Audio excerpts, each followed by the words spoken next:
ये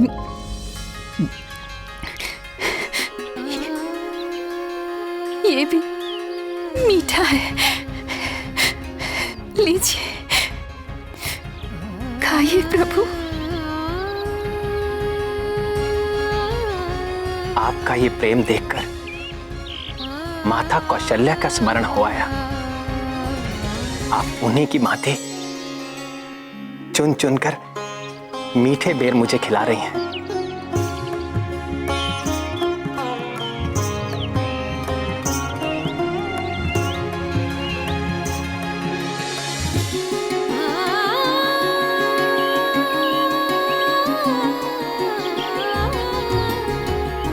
प्रभु, मुझे गुरुवर मतंग ऋषि ने बरसों पूर्व कहा था कि एक दिन प्रभु श्री राम अपने अनुज श्री लक्ष्मण के संग यहाँ आएंगे।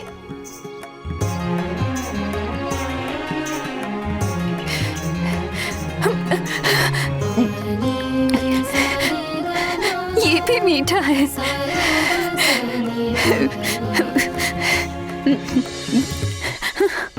आप भी खाइए ना। लक्ष्मण, ये प्रेम रस से भरे बेर हैं। खाओ।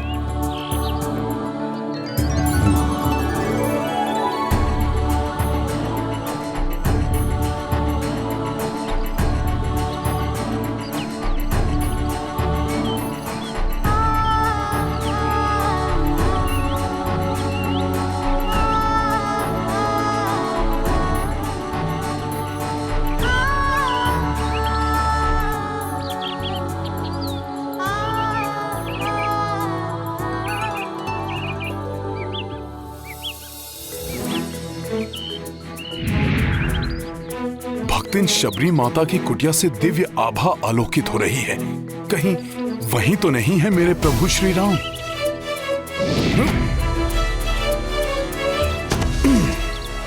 प्रभु! प्रभु, गुरुवर मतंग ऋषि ने बताया था कि आप देवी सीता को ढूंढते ढूंढते यहाँ आएंगे।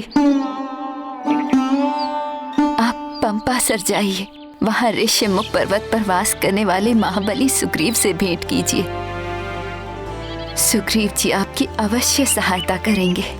वे वहाँ आंजनेय हनुमान के साथ रहते हैं। हनुमान,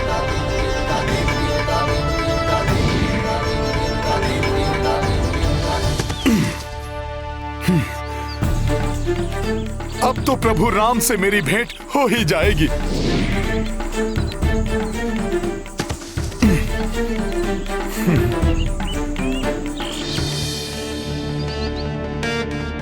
यहाँ तो कोई भी नहीं है।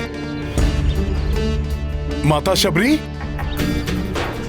माता शबरी, माता शबरी!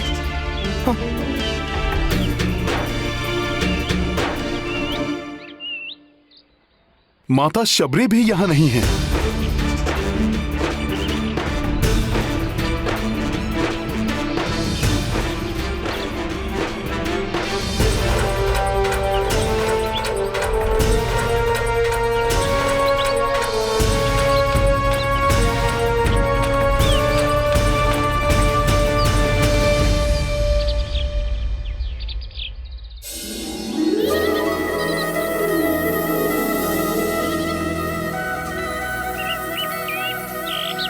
मेरे प्रभु श्री राम की उपस्थिति का आभास मुझे यहाँ पर हो रहा है। हे प्रभु, आप ये कैसे परीक्षा ले रहे हैं अपने भक्त हनुमान की? हनुमान! ये तो भ्राता सुग्रीव का स्वर है। कहीं पुनः कोई? नहीं नहीं, वाली भैया कुछ भी करवा सकते हैं। हनुमान को मेरे पास होना चाहिए था। है कहाँ हनुमान?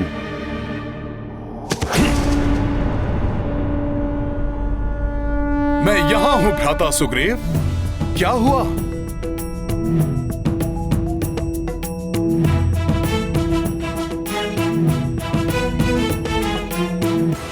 हनुमान, ये दूत कह रहे हैं कि कोई इस ओर आ रहा है और वो मेरे बारे में पूछ रहा था। हाँ हनुमान जी, दो तपस्वी इसी ओर आ रहे हैं। वो दोनों योद्धा हैं। ओहो, पहले सुनिश्चित करो कि वो योद्धा था या तपस्वी। वे दोनों धनुर्धारी मनुष्य हैं। किंतु वे ऋषि मुनियों वाली वेशभूषा धारण किए हुए हैं और महाराज सुग्रीव के लिए इसी ओर आ रहे हैं। ये तुम कैसे कह सकते हो कि वे महाराज सुग्रीव के लिए इस ओर आ रहे हैं? मैंने सुना था, एक कह रहा था कि हमें शीघ्र ही पंपासर सरोवर का मार्ग ढूंढकर वहां सुग्रीव को ढूंढना होगा। हो सकता है वाली भैया ने मेरा वध करने के लिए उन्हें यहाँ भेजा हो। मुझे ज्ञात है वाली भैया का क्रोध मेरी मृत्यु से ही शांत होगा। भ्राता सुग्रीव, आपकी सुरक्षा करना ही मेरा प्रथम कर्तव्य है। दानव हो या मानव, यक्ष हो या गंधर्व, मेरे रहते आपका कोई अहित नहीं कर सकता।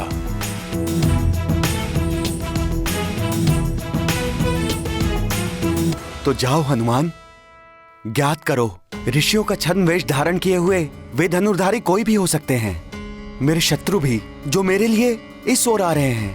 आप चिंता ना करें, मैं अभी ज्ञात करके आता हूं।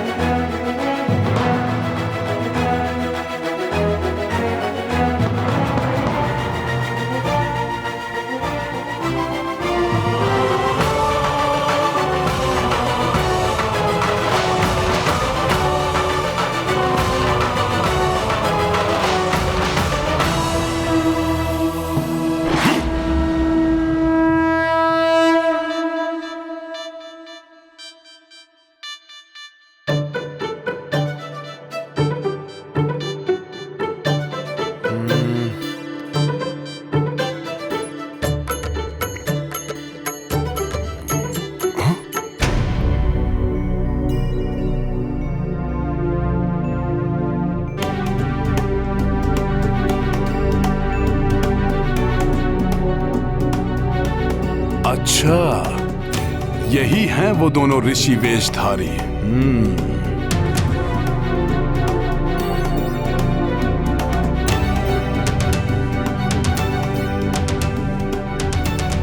घोर वन है ये, हमें हर क्षण सावधान रहना होगा भैया।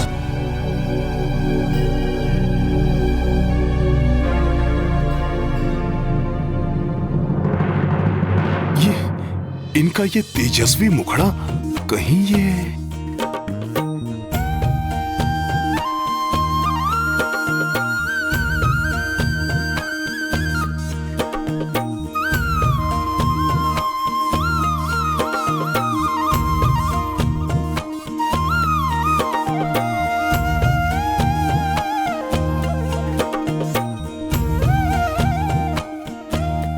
ज्ञात करो, ऋषियों का छद्म वेश धारण किए हुए वे धनुर्धारी कोई भी हो सकते हैं, मेरे शत्रु भी।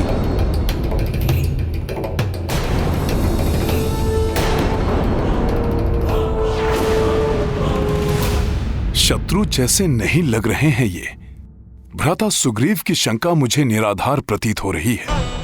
फिर भी उनकी सुरक्षा के लिए मुझे ये ज्ञात तो करना ही होगा कि ये दिव्य तेजस्वी मानव कौन है। मैं तुम्हें काम रूप का वर देता हूं, जिससे तुम अपनी इच्छा अनुसार कोई भी रूप धारण कर सकोगे। यदि वे छद्म वेश धारण किए हुए हैं तो मुझे भी रूप बदलकर उनके समक्ष जाना चाहिए।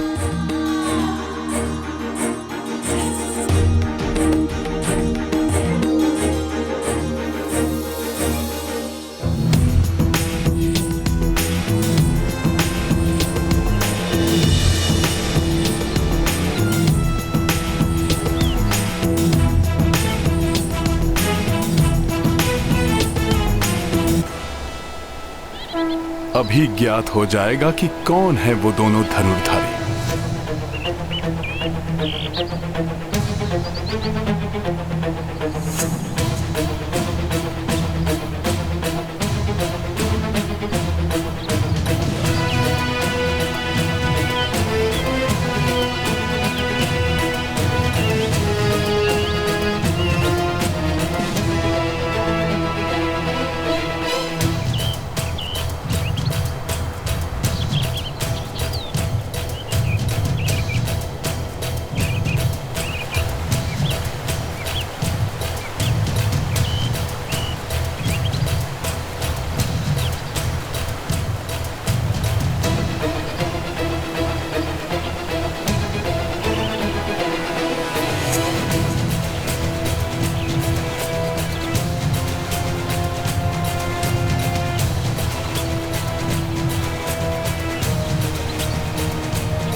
इनकी ये दिव्य आभा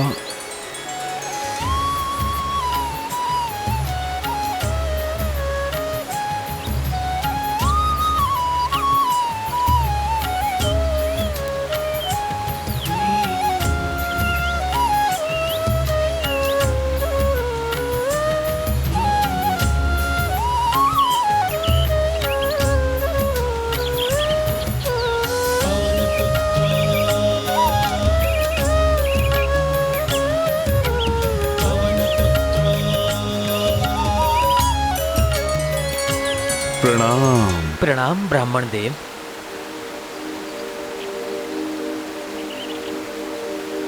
ऋषिमुख क्षेत्र में आपका स्वागत है, किंतु आप जिस मार्ग की ओर जा रहे हैं वो मार्ग दुर्गम है। आगे जाने के लिए मैं आपकी सहायता कर सकता हूँ। सहायता की आवश्यकता तो है हमें। हम इस मार्ग से अपरिचित हैं।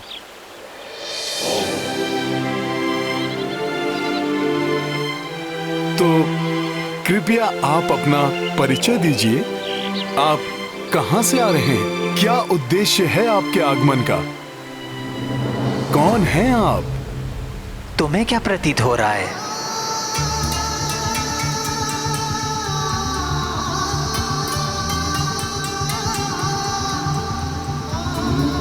कौन हूं मैं?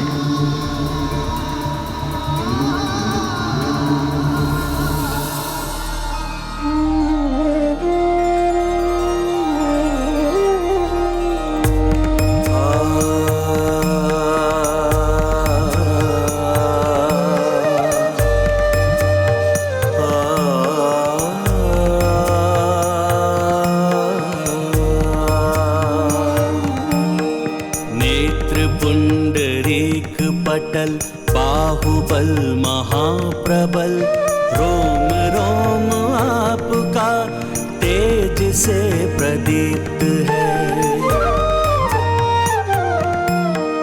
भानु सम भाल है, वृषभ समान चाल है, समग्र सृष्टि आपकी चरण की रज में लिप्त है।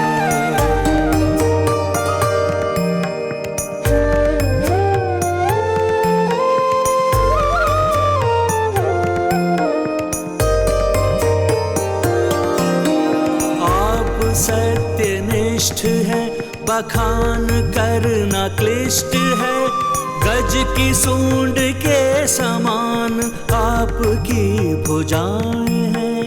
आप शूरवीर हैं, योगी हैं, सुधीर हैं, आप से ही पंपासुर की प्रज्वलित दिशाएं हैं।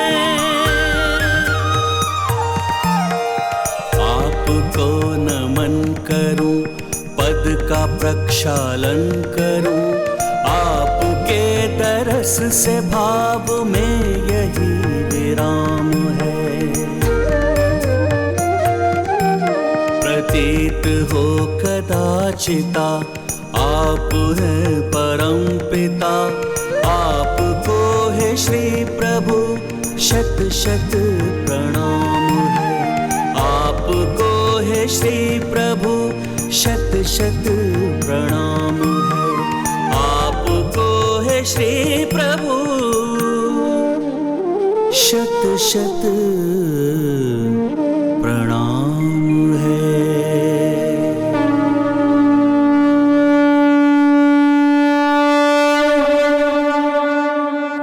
अद्भुत हनुमान।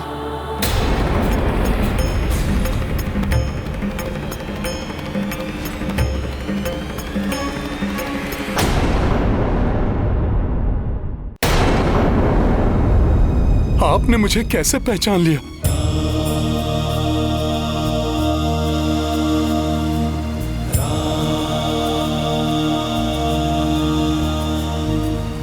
तुम्हारे कथन में निहित श्रद्धापूर्ण समर्पण,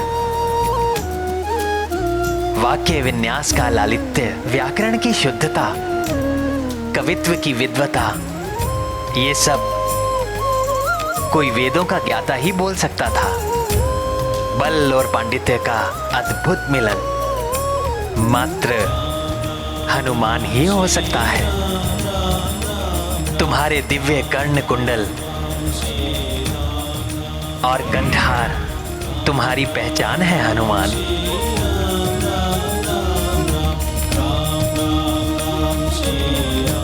किंतु तुम मुझे नहीं जान पाए।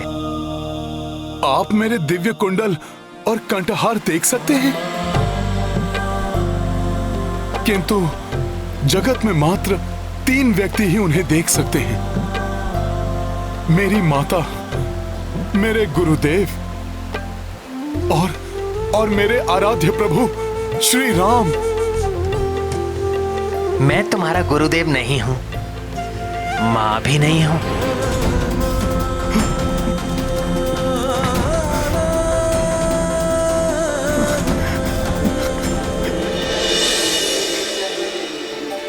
प्रभु, मेरे प्रभु श्री राम, अंततः मेरे इन व्याकुल नेत्रों को आपने दर्शन दे ही दिए। प्रभु, प्रभु आप आ गए। प्रभु, प्रभु, प्रभु,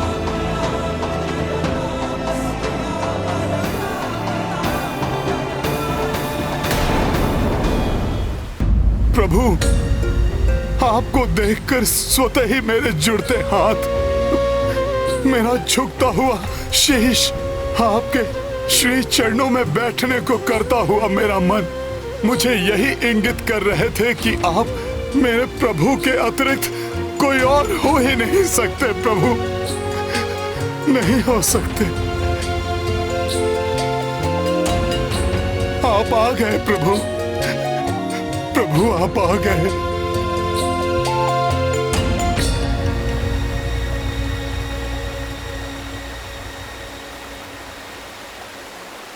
हनुमान,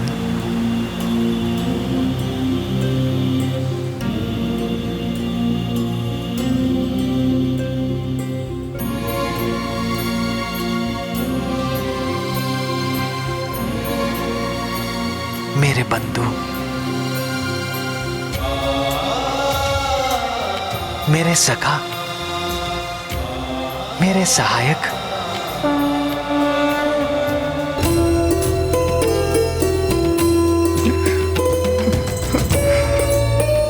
प्रभु, प्रभु, मेरे प्रभु राम,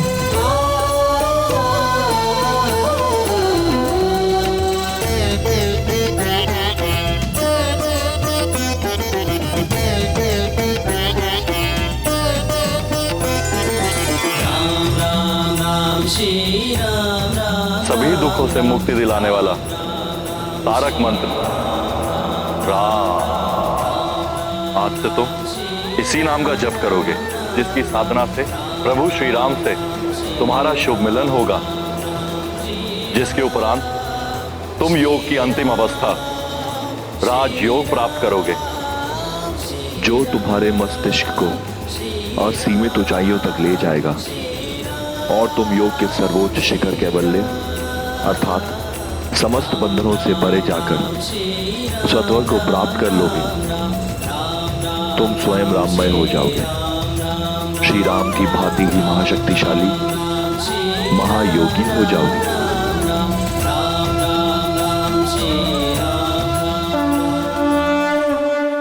रघुनंदन को दरस जो पाए, ऊर्जा तेज कपि भर आए। रामचंद्र जब उर्स लगाई, हनुमत केवल्या हो जाई। दिव्य अनुपम अद्भुत बेला, शिव विष्णु का परस्पर मेला। भक्त परम परमा भगवंता, संगम नेत्र देत आनंदा।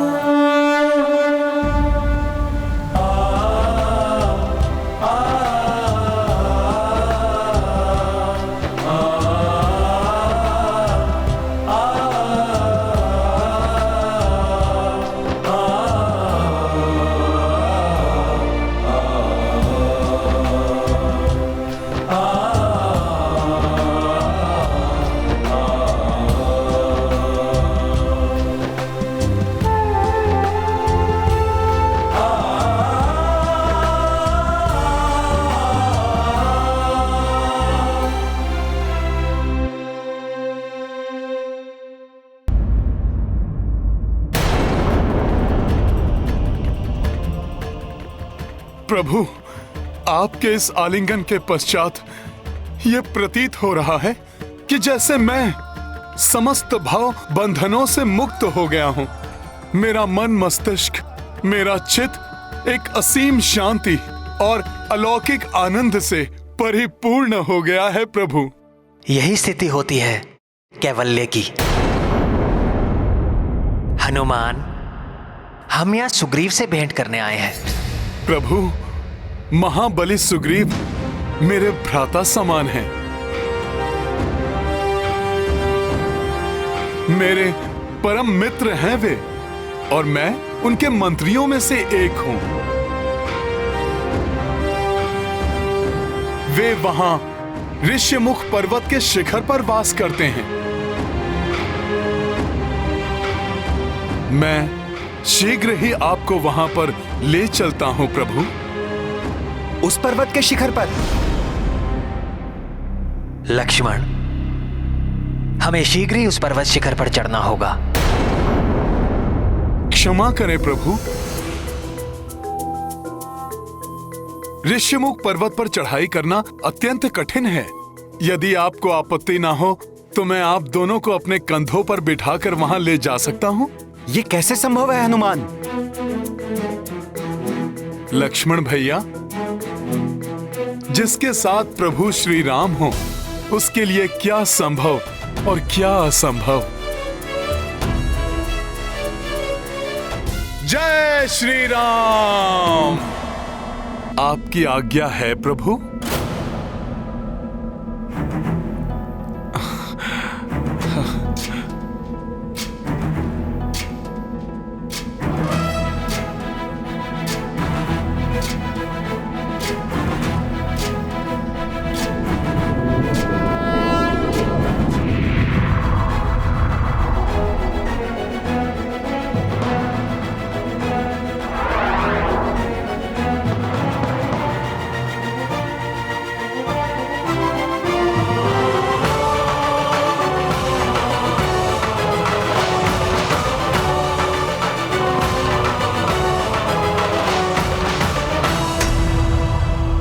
आइए प्रभु, आइए भ्राता लक्ष्मण, संकोच मत कीजिए। आपकी सेवा करना तो मेरा सौभाग्य होगा। अपने इस सेवक को सेवा का अवसर दीजिए प्रभु। लक्ष्मण,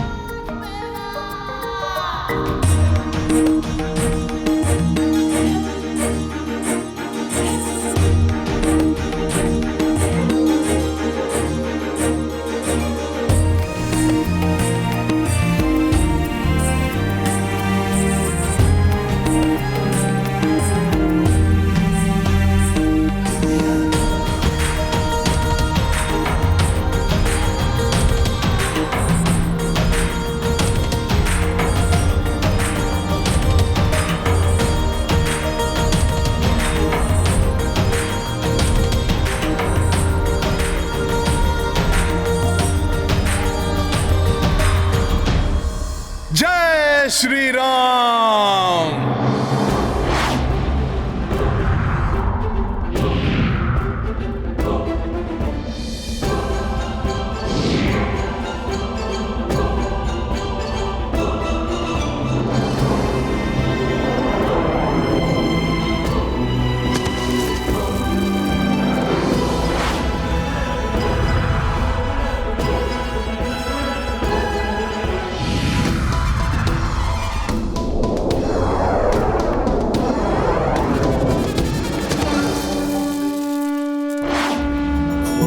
के हे तू जान की माई, राम लखन पंपासुर आई।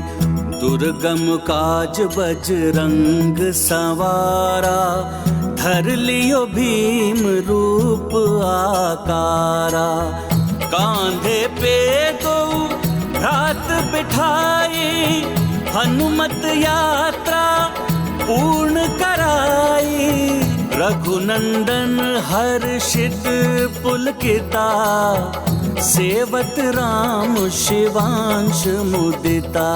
ये गाथा महाबली हनुमत की, रुचिकर लीला राम भगत की। जय जय जय रघुनंदन राम, जय जय जय महाबली हनुमान।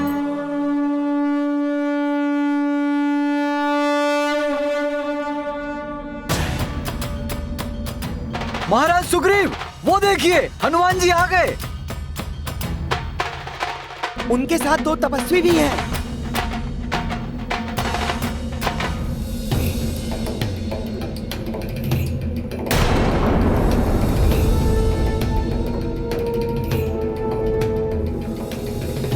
और उनके साथ 2 धनुर्धारी तपस्वी भी हैं।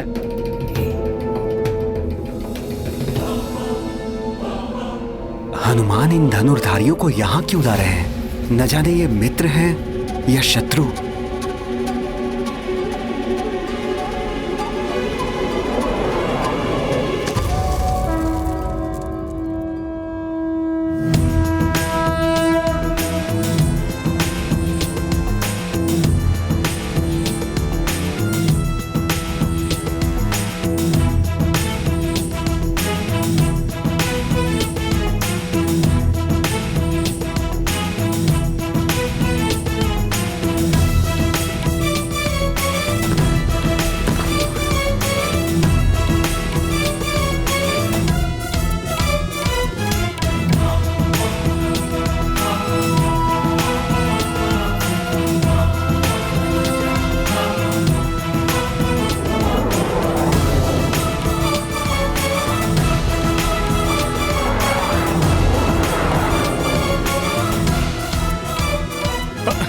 चलिए प्रभु, प्रभु आइए, आइए प्रभु।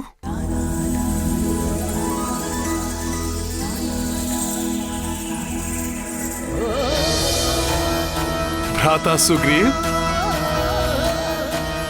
ये प्रभु श्री राम हैं और ये इनके अनुज भ्राता लक्ष्मण, कौशलाधिपति महाराज दशरथ के पुत्र हैं ये।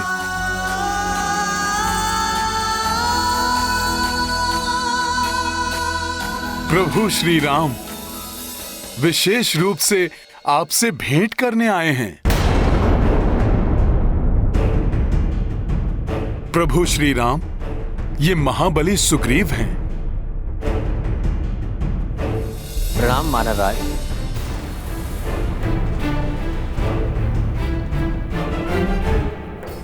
दुर्भाग्यवश इनके भ्राता वाली के कारण इन्हें अपने राजपाट का त्याग करना पड़ा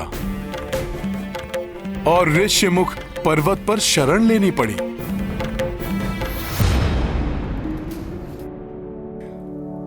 और ये ऋक्षराज जामवंत जी हैं, हमारे ज्येष्ठ सदस्य और मार्गदर्शक। प्रणाम ऋक्षराज। प्रणाम अवध कुमार।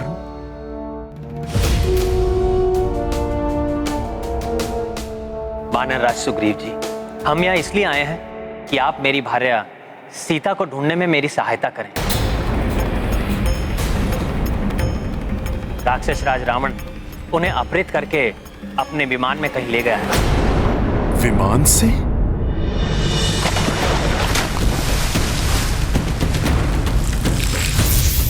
मेरी रक्षा कीजिए नाथ, प्रभु मेरी रक्षा कीजिए, रक्षा कीजिए।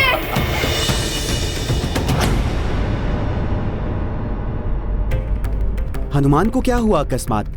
कहाँ जा रहे हैं? मुझे आपसे सहायता प्राप्त करने का सुझाव महातपस्विनी माता शबरी ने दिया था। श्री राम, मैं आपकी भार्या को ढूंढने में आपकी सहायता अवश्य करता, किंतु इस समय मैं ऋष्यमुख पर्वत की सीमा से बाहर नहीं जा सकता। इस सीमा को लांघते ही वाली भैया अवश्य मेरा वध कर देंगे। वध कर दूंगा मैं उस पीठ पीछे वार करने वाले कायर भाई सुग्रीव का। वास्तव में वो मेरा भाई नहीं, शत्रु है, मात्र शत्रु।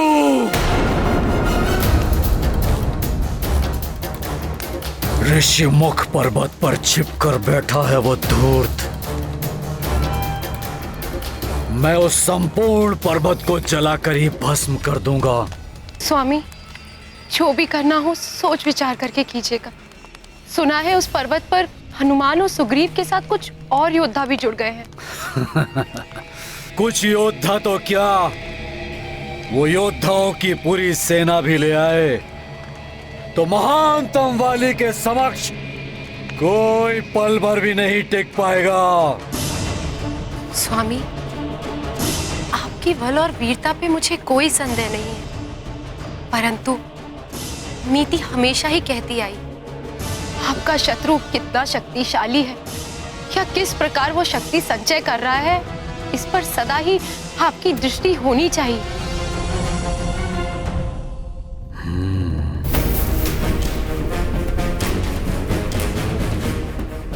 सत्य कह रही हो तुम। मैं शीघ्र ही अपने गुप्तचरों को वहां भेजूंगा। मैं भी तो देखूं किसे बुलाया अपनी सहायता के लिए उस कायर ने। श्री राम, पत्नी विछोह की पीड़ा मैं भली भांति समझ सकता हूं, क्योंकि मेरी पत्नी को भी बलपूर्वक मुझसे दूर कर दिया गया है। प्रभु, प्रभु श्री राम,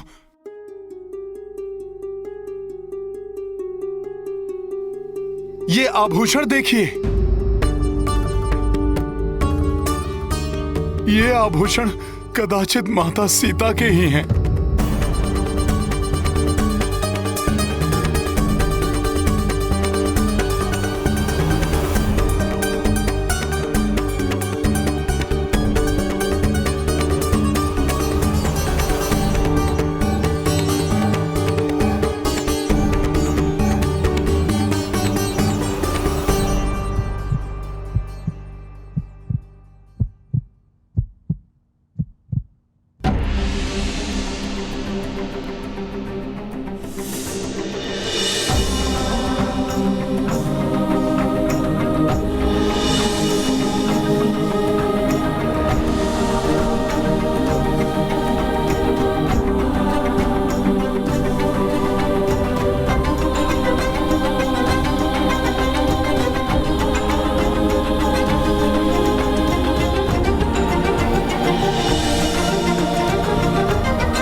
लक्ष्मण भैया, जामवंत जी ने मुझे बताया था कि माता सीता का स्वयंवर बहुत ही भव्य था और विवाह भी बड़ी धूमधाम से हुआ था। फिर ऐसा क्या हो गया कि प्रभु श्री राम माता सीता से विलग हो गए हैं।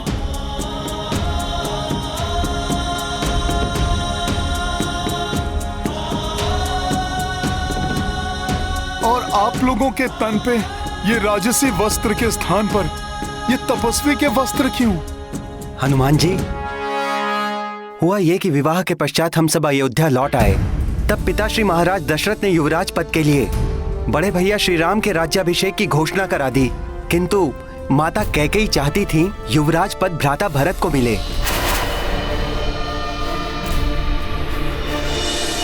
पर ये तो अनुचित है। प्रभु श्री राम तो ज्येष्ठ हैं और भ्राता भरत कनिष्ठ। हाँ, किंतु एक समय पिताश्री ने माता कैकेयी को 2 इच्छित वर कभी भी मांगने का वचन दिया था। उसी वचन का लाभ उठाया माता कैकेयी ने। फिर कौन से 2 वचन मांगे माता कैकेयी ने? भ्राता भरत के लिए सिंहासन और भैया राम के लिए 14 वर्ष का वनवास।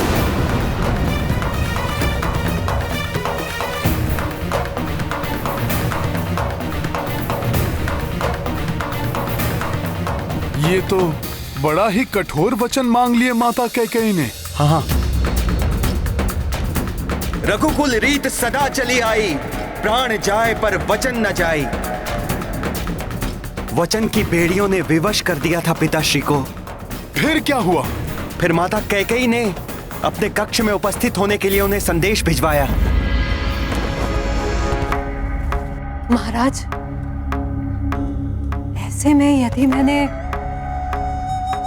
राम को सब कुछ त्याग कर वनवास जाने को कह दिया तो कहीं वो क्रोधित होकर विद्रोह न कर उठे।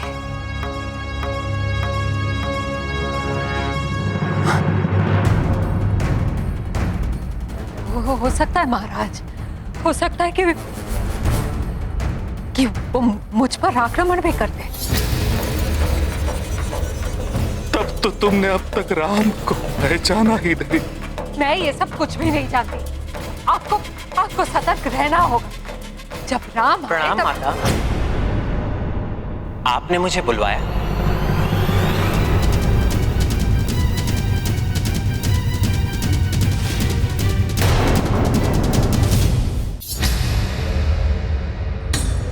राम, मेरे पुत्र। ये क्या माता? पिताश्री को क्या हुआ?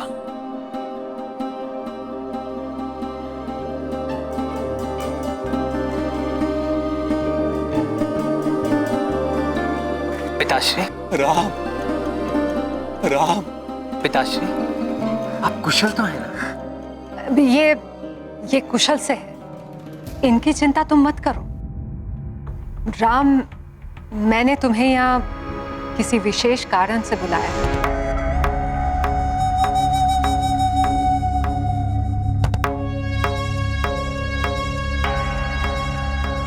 आदेश कीजिए माता, आपकी आज्ञा का पालन होगा। युवराज पद के लिए राज्याभिषेक तुम्हारा नहीं, मेरे पुत्र भरत का होगा।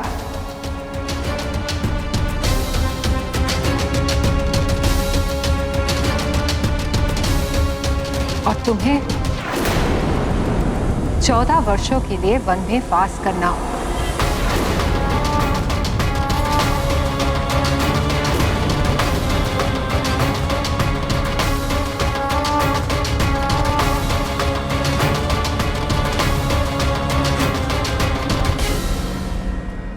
कथनी सहज है और करनी कठिन है ना राम?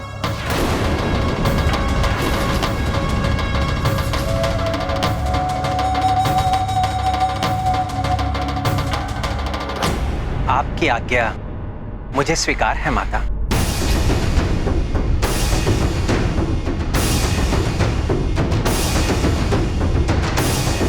माता की इच्छा मेरे लिए सर्वोपरि है।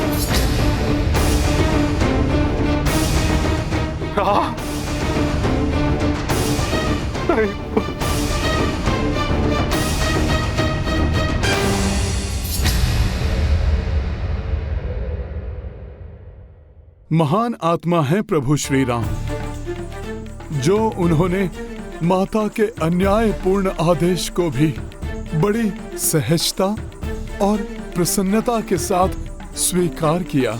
हाँ, माता की इच्छा पूर्ति के लिए उसी क्षण भैया राज सुख को त्यागने के लिए तत्पर हो गए। भाभी माँ ने भी साथ जाने की ठान ली और मैं तो ठहरा बड़े भैया की परछाई।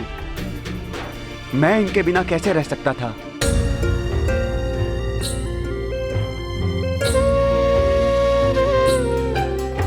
भैया के लिए ये सब स्वीकार करना अत्यंत कठिन था। फिर हम सब अयोध्या से चले गए।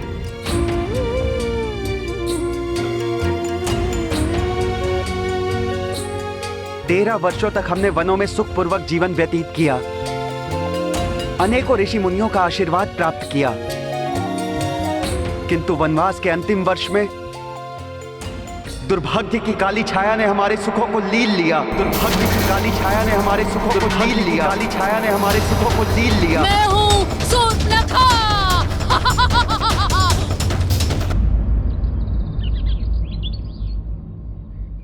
दुर्भाग्य की काली छाया ने हमारे सुखों को लील लिया।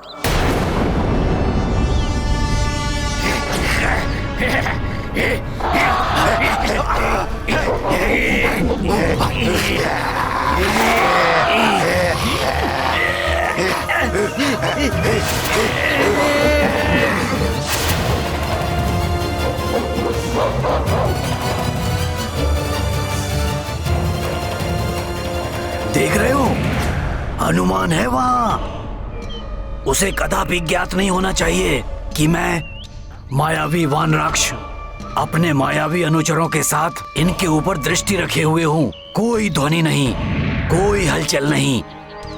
शांति से अनुसरण करो मेरा।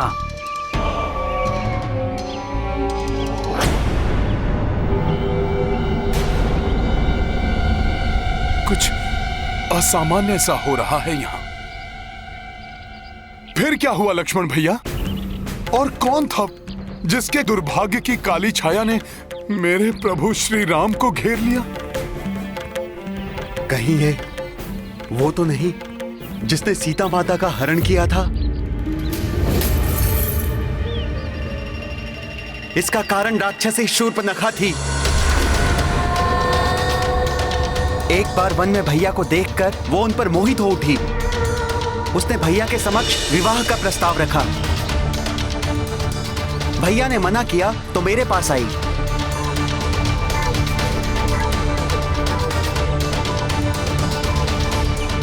मेरे भी मना करने पर वो क्रोधित हो उठी। उसने सोचा यदि वो भाभी माँ का वध कर देगी तो भैया उनसे विवाह कर लेंगे, और उसने भाभी माँ पर आक्रमण कर दिया। उसी समय भैया के आदेश पर मैंने उसे दंड देने के लिए उसके नाक और कान दोनों काट दिए। नहीं!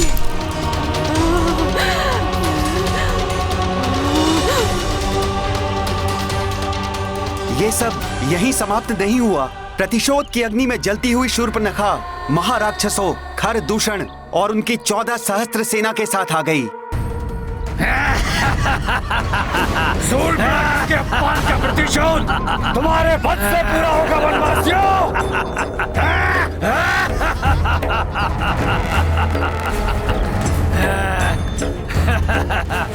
खरदूषण और उनकी 14 सहस्त्र सेना को देखकर भैया श्री राम ने मुझे भाभी माँ की रक्षा के लिए उन्हें लेकर कंदरा में जाने को कहा।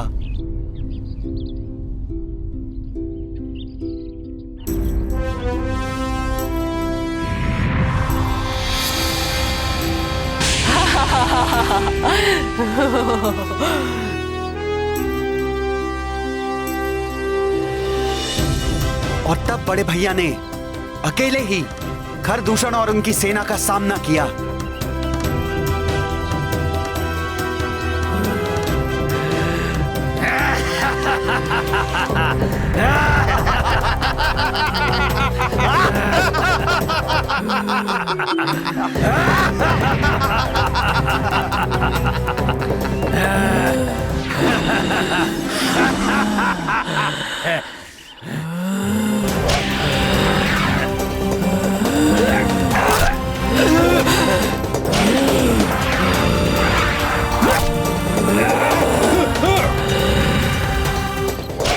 बड़े भैया ने 2 घड़ी से कम समय में ही हर दूषण और उनकी 14 सहस्त्र आसुरी सेना का संहार कर दिया। बड़े भैया के इस पराक्रम को देख भयभीत हुई शूर्पनखा अपने महाबली भ्राता के पास सहायता के लिए जा पहुंची। और शूर्पनखा का वो भ्राता था राक्षसों का अधिपति असुरराज रावण। रावण रावण रावण। ये सब क्या हो रहा है? शूर्पनखा, ये बिखरे देश, ये दशा, लंकेश के राजसभा में इस अवस्था में आने की तुमने साहस भी कैसे किया? आपकी लाचार बहन सहायता के लिए अपने भ्राता के सम्मुख नहीं जाएगी तो फिर कहाँ जाएगी? उन 2 साधारण मानवों ने आपकी बहन की नाक और कान को भी काट दिया। और इतना ही नहीं भ्राता लंकेश, उनमें से उनके ज्येष्ठ भ्राता ने घर और दूषण को पूरी सेना सहित क्षण भर में ही हम लोग पहुंचा दिया। भ्राता रावण तो कुछ सुन ही नहीं रहे, किंतु इस अपमान का प्रतिशोध मुझे हर दशा में उन वनवासियों से लेना है।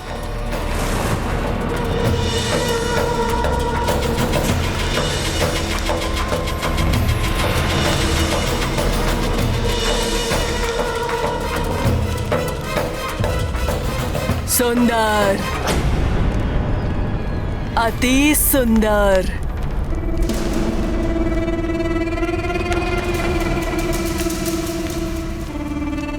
कौन? उसकी पत्नी, जिसके कारण मेरी ये दुर्दशा हुई। पत्नी? हाँ भ्राताश्री, युगों से ऐसी सुंदर स्त्री पृथ्वी पर पहले कभी नहीं जन्मी होगी। ये क्या कह रही हो तुम? मैं सत्य कह रही हूँ भ्राताश्री। सुकुमार तन, खंजर नयन, मृदुल हास्य, मनमत के मन को भी मोह ले, रति लजा जाए, अप्सराएं भी अपना मुंह छुपा ले, ऐसी है उसकी सुंदरता। भ्राताश्री, उसका स्थान उस वन में नहीं, इस लंका में होना चाहिए। लंकाधीश के साथ होना चाहिए। चिंता ना करो बहन, मैं जानता हूं कि मुझे क्या करना है। और फिर रावण की योजना अनुसार उसका मामा मारीची स्वर्ण मृग का वेश धारण करके आया और भाभी मां को अपनी ओर आकर्षित करने में सफल हो गया।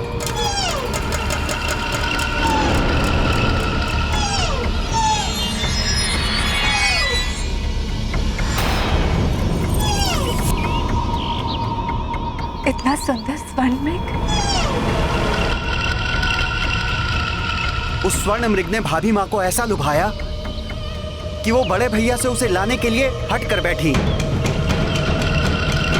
तब भैया भाभी मां को मेरी सुरक्षा में छोड़कर मृग के पीछे घोर वन में चले गए। किंतु कुछ समय पश्चात मुझे पुकारने की ध्वनि सुनाई दी, जो भैया के स्वर जैसी ही थी। भाभी मां ने मुझे चिंतित होकर उनकी सहायता के लिए जाने को कहा,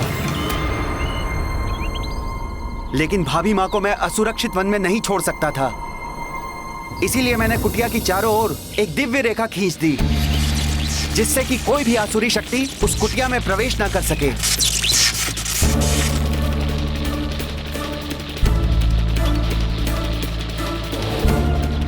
आज्ञा दे माता।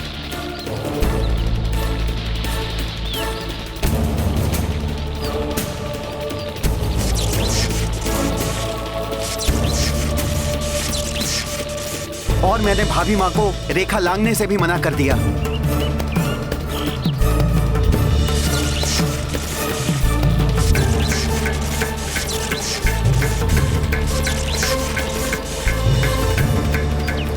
फिर क्या हुआ लक्ष्मण भैया? मेरे कुटिया से जाते ही योजना अनुसार रावण वहां पहुंच गया। उस उसने कुटिया में प्रवेश करना चाहा तो मेरी खींची हुई दिव्य रेखा ने उसे रोक दिया।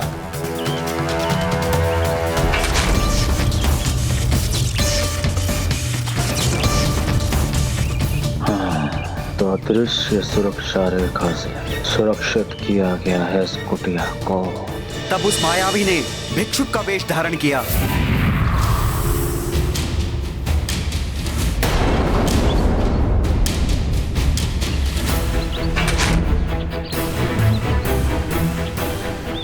और भिक्षा मांगने का ढोंग करने लगा। उसने छल से भाभी मां को दिव्य रेखा लांघने पर विवश कर दिया। जैसे ही भाभी मां ने रेखा लांघी,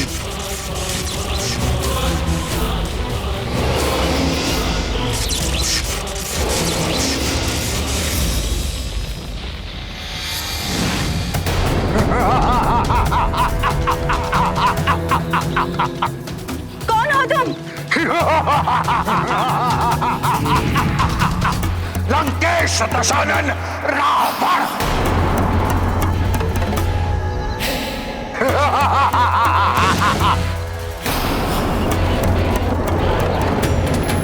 स्वामी, मेरी रक्षा कीजिए नाथ।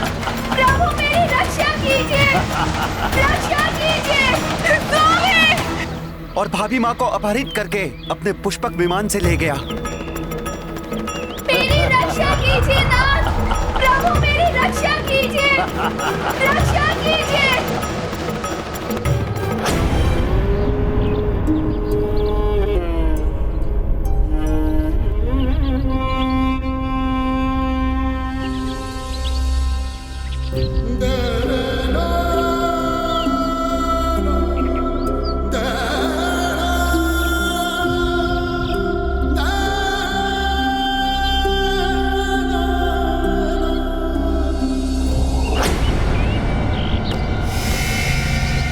तो मेरी शंका निराधार नहीं थी।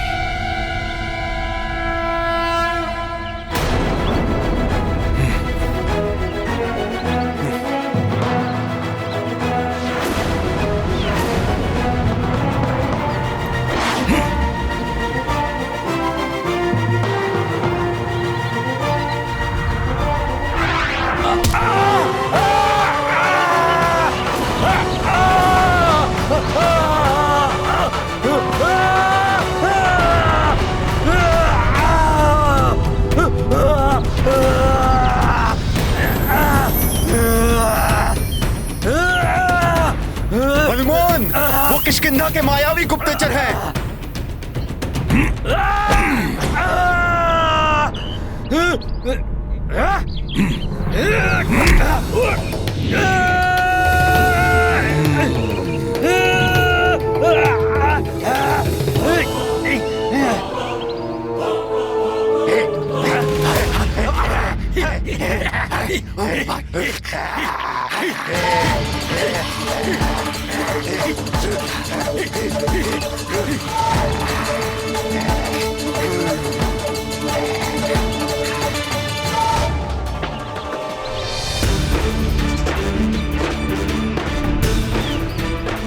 भैया राम आ गए हैं।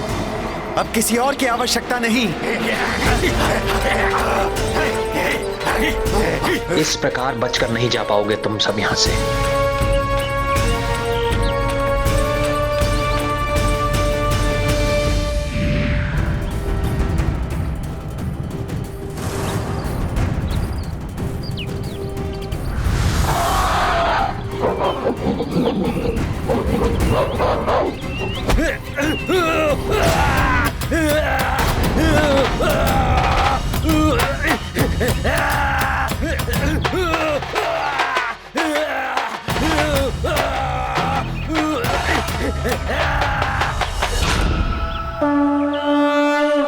राम की लीला बजरंग भक्ति हो गई एकजुट भई एक शक्ति। दुष्टों का मिलकर संहार करते दो तारणहार।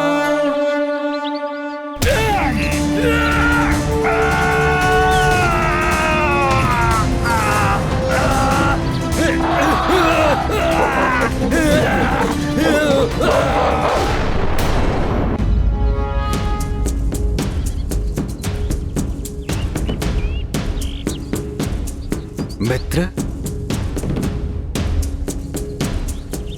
अपनी धनुर्विद्या के अद्भुत कौशल से इन्हें क्षतिग्रस्त करके आपने मुझ पर बहुत बड़ा उपकार किया है।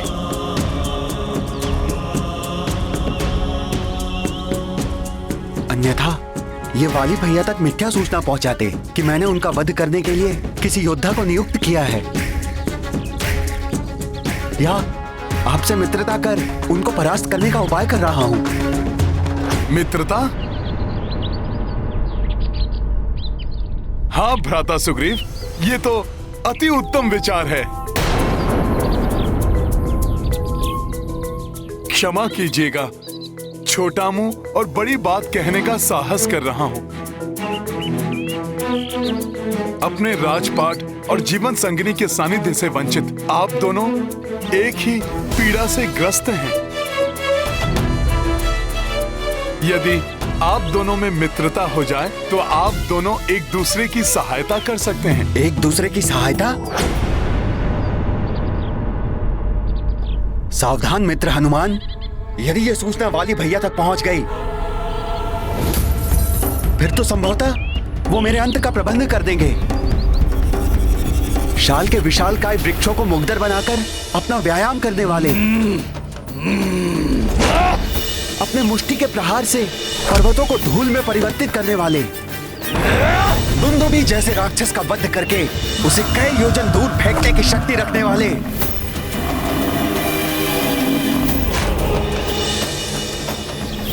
महाबलशाली वाली भैया को परास्त करने में ये दोनों वनवासी राजकुमार मेरी क्या सहायता कर सकते हैं? ये तो स्वयं दूसरे की सहायता की अपेक्षा में भटक रहे हैं। महाराज सुग्रीव, भैया राम की शक्ति एवं क्षमता पे मुझे सर्वथा अनुचित संदेह स्वीकार नहीं। लक्ष्मण,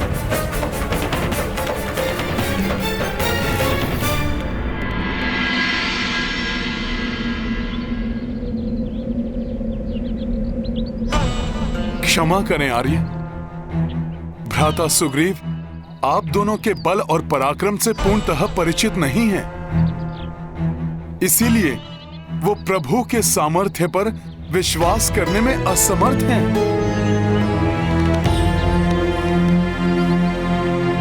भ्राता सुग्रीव, प्रभु श्री राम कोई साधारण योद्धा नहीं है।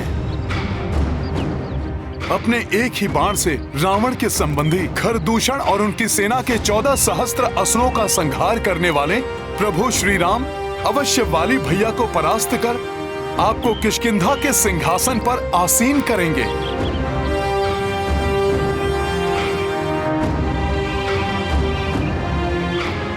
उसके पश्चात आप सीता माता को ढूंढने में उनकी सहायता कीजिएगा।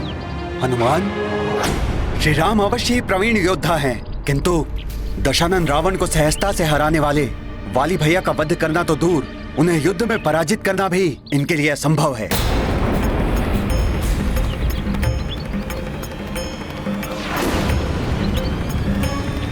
लक्ष्मण,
समस्त दिशाओं को कंपित करने वाली ये भीषण ध्वनि कहीं किसी बड़े अशुभ का संकेत तो नहीं?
आश्चर्य, साल के 7 वृक्षों को एक ही बाण से खंडित कर दिया।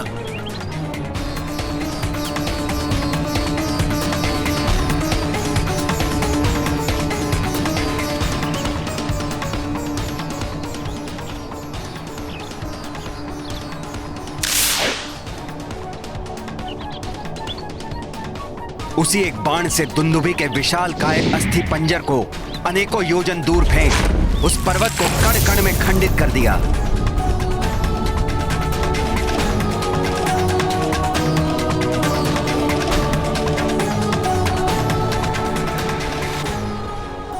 किसी को पूर्णतः जाने बिना उसकी योग्यता पर संदेह करना सर्वथा अनुचित है।